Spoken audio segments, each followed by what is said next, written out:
Lalo na mayari sa ilalim may isang talapag. And then sa itaas may another isang talapag. So, totoong story ng gawin yan ay Doughboy story. Dalawang talapag. Doughboy story.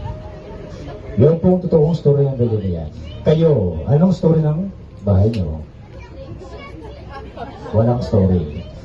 Pero ayun po, mayroon po isang story. Doughboy story. Salam! Kung napansin niyo po, tingnan po yung kulay ng lipo namin. The color of this lake is color green. 354 hectares. Lake Cebu South Cotabato, kami rin po ang pinakamalaking supply ng Mountain Dew. So then out, Cucumber Juice. Sa Mountain Dew dyan, alam niyo na yun.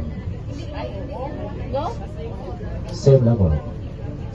Pero yan. Anyway, kaya po nagagawin yung kulay ng lipo natin na beto sa reflection na napakapal ng green na J, plankton or lumot.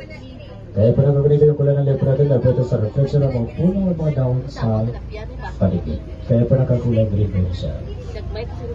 Sa itong lake nito o itong ilang mga tilapia, makita pa rin road process. Isang hinagkahinaan ng mga fish catchers sa Pilipinas natin tuwing nagkakaroon ng water fish kill or kabahong nitong aming lake. So last year po, may higit 138 million losses ng mga fish catchers sa Pilipinas natin tuwing nagkakaroon ng water fish kill sa aming lake. Aside sa tilapia, yung tilapia kasi ang inalagaan at kinukulture.